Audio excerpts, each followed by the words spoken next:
일단 가슴축 수술도 오래 걸리잖아요. 근데 수지 접합 수술도 오래 걸리거든요. 그러니까 그렇게 긴 수술을 침착하게 꾸준하게 어려움을 참아내면서 수술을 해냈던 그 인내력과 그런 성실함이 당연히 이렇게 축소 수술처럼 오래 걸린 수술에도 적용이 되고, 그런 환경에서 해낼 수 있던 수술 경험이 당연히 큰 도움이 됩니다.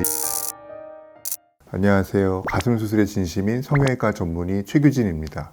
원장님, 영상에서 몇 번 언급하셨는데 고대병원에서 수지 접합 수술을 하셨다고 들었습니다. 수지 접합이란 어떤 수술인가요? 그야말로 손가락에 절단된 환자의 손가락을 붙이는 수술이죠. 손가락이 잘라진다는 거는 아예 이렇게 절단돼서 이렇게 아예 떨어져 있는 걸 말하거든요. 그걸 붙이려면 굉장히 급하고 해야 될 게 많고, 제일 처음에는 뼈를 붙여야 되고요. 뭐 와이어라는 거를 박아서 뼈를 일단 고정시켜주고, 그 다음에 급선무는 이제 혈관에 있는 일입니다. 그래야지 조직이 괴사되지 않으니까요. 그래서 굉장히 큰 현미경을 보고 미세한 혈관을 이어야 되고, 그 다음 과정은 정맥을 이어야 됩니다. 신경을 이어야 하고, 그런 다음에 기능을 위해서 인대도 이어줘야 합니다. 그래서 손가락이 움직일 수 있으니까요. 그리고 피부를 봉합을 해야 되는 거죠. 그래서 그런 일련의 그런 과정이 있는데, 그런 걸 하는 것을 수지 접합 수술이라고 합니다. 제가 수련받은 고려대학교 성형외과가 그 수지 접합 수술에 있어서 굉장히 특화되어 있고 명성이 높은 과여서, 저를 비롯한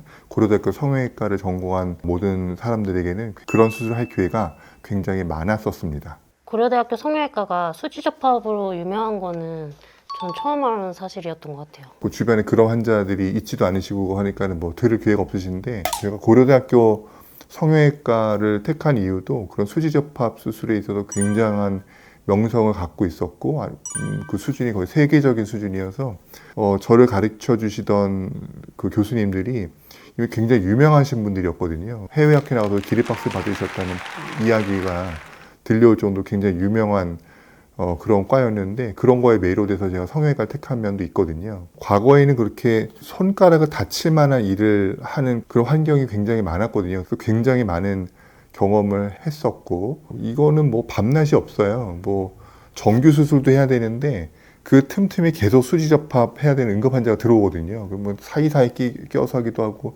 정규 수술 끝나자마자 또 이어서 그냥 밤새서 수술하기도 하고, 그 수술 끝나면 또 낮이 밝으면 또 정규 수술하고, 그렇게 수술을 하다 보면은 수술 중에 혼미해져요. 졸리고. 그러면은 수술방 간호사 선생님들이 그런 저희 전공의들을 위해서 수액을 얼려놔요.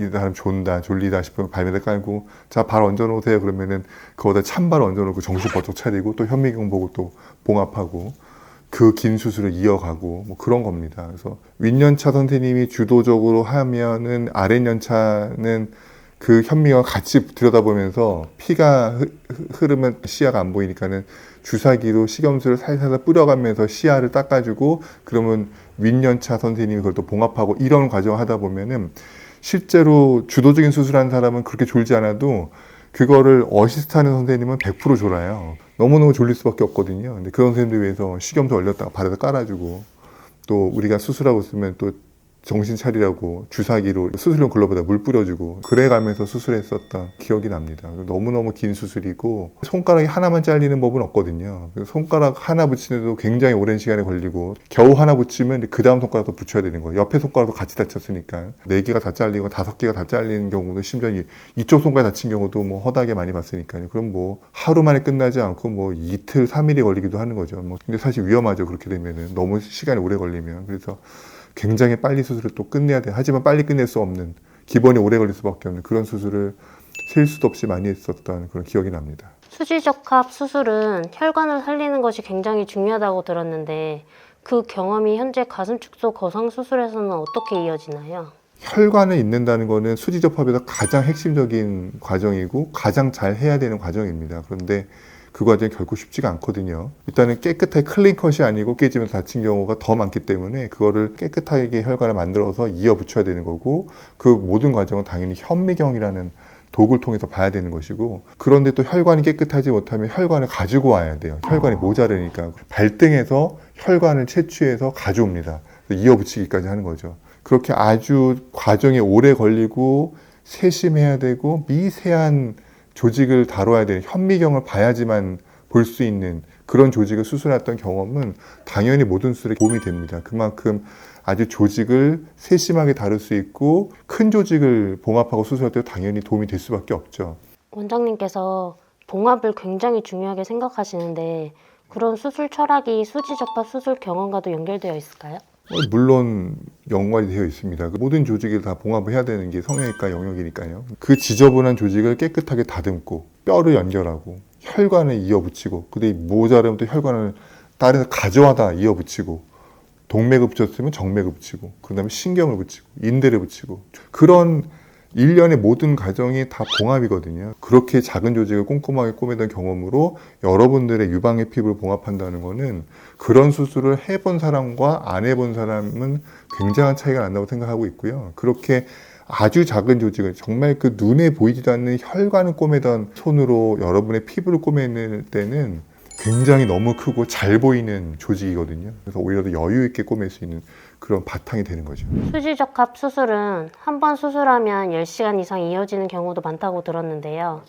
그런 장시간 고난도 수술 경험이 현재 가슴 축소 거상 수술에서는 어떤 강점으로 이어지나요? 손가락도 하나 붙이는 것도 굉장히 어렵거든요. 근데 하나 붙이고 나면 그 다음 손가락을 또 붙여야 되는 일은 허다해요. 그러면은 이 과정을 처음부터 또 다시 시작해야 되는 거죠. 이런 마음이 들거든요. 근데 가슴 축소도 마찬가지예요. 한쪽을 예쁘게 줄여놓는 것도 굉장히 오랜 과정이 있거든요. 디자인을 잘해야 되고 표피를 벗겨야 되고 피판을 도안한 대로 만들어야 되고 또 조직을 덜어내야 되고 그걸 맞춰서 모양을 만들어 보고 과한 부위는 또 표시로 또 덜어내고 또 다시 한번 조직을 또 잘라내고 다시 한번 봉합해서 만들어 보고 이거 수차례 반복하면서 하나에 겨우 완성해 놓으면은 이걸 또 해야 되는 숙제가 있는 거예요. 양쪽 가슴을 수술하셔야 되는 분들이니까. 그러니까 겨우 한 줄 끝나는데 이 모든 과정을 다시 한번 또 시작해야 되는 그 암담함, 가슴 철렁함 이런 게 있는 거거든요. 근데 이젠 더 이상 저희가 암담하거나 가슴 철렁하거나 막 까마득하게 힘들게 느껴지지 않죠. 왜냐하면 너무 익숙한 상황이니까. 그런데 많은 의사들이 이런 수지접합도 어려워해서 영역에 아예 들어가려고 하지도 않고 축소도 아예 도전조차 하지도 않고 못하는 영역이라고 안 하는 이유는 암담함 때문인 것 같아요. 너무 길게 걸리고 반복되는 과정을 계속해야 되는 그런 것 때문에 도전하기가 어려운 거죠. 근데 저는 다행히도 이런 과정을 겪었기 때문에 많아봤자 2개 하면 되는 거잖아요. 2개만 하면 되네 이런 마음을 하는 거니까요.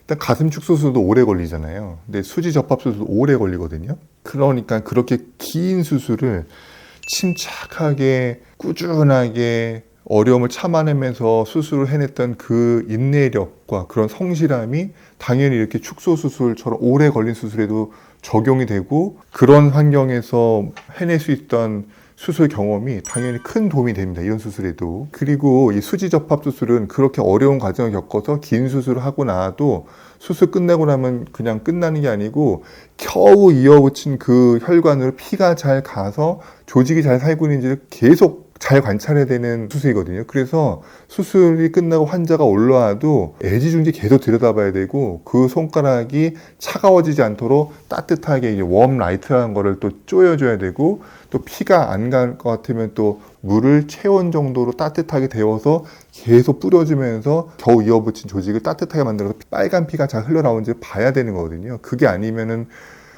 또 여러 가지 응급조치를 취해야 되고 약을 쓰기도 하고 다시 습관돼도 또 다시 열어야 되기도 하고 이럴 수도 있기 때문에 굉장히 수술한 이유도 꼼꼼히 봐야 되는 거거든요. 근데 그런 거에 굉장히 적응이 되어 있는 거죠. 그래서 수술의 모든 회복 과정을 제가 또 다 직접 챙기고 직접 다 하는 거는 그런 거에 이미 수련이 많이 되어 있기 때문이고 수술을 직접 하는 것도 중요하지만 수술의 경과까지 직접 다 챙기고 확인하고 보는 거 그게 얼마나 중요한지는 저는 너무나 잘 알기 때문에 지금도 그렇게 해오고 있는 겁니다. 생사의 기로에 있는 손가락을 살리던 의사에서 여성의 자신감과 삶의 질을 회복시키는 가슴 수술 전문가가 되셨는데요.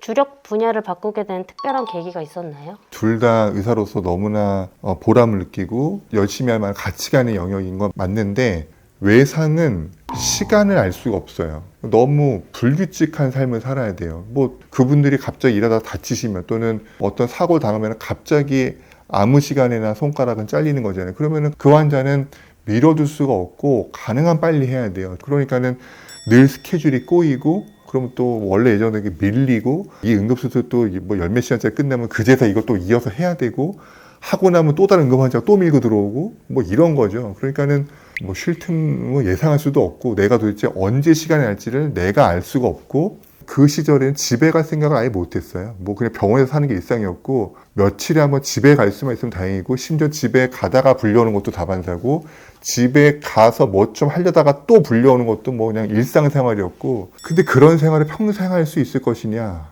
이거는 나한테 안 맞는다는 생각이 들었고 그래서 아무리 힘이 들고 바쁘더라도 내가 예상할 수 있는 삶 내가 조절할 수 있는 삶 내가 열심히 살면 그래도 어느 일과가 끝나고 다른 시간이 주어지는 삶이 나는 이게 지속 가능하겠다 싶어가지고 이런 삶이 가능한 영역을 제가 더 찾게 된 거죠. 그래서 이쪽 영역에서 제가 잘할 수 있는 거를 지금까지 열심히 해오고 있는 겁니다. 근데 어떤 영역이든 환자의 삶을 바꿔줄 수 있고 의사가 잘하고 열심히 노력하는 것에 따라서 굉장히 성과가 달라지고 그 성과를 환자분이 굉장히 잘 느끼실 수밖에 없는 그런 영역이어서 어떤 영역이어도 굉장히 큰 보람을 느끼고 제가 열심히 할 만한 가치를 충분히 알고 있습니다.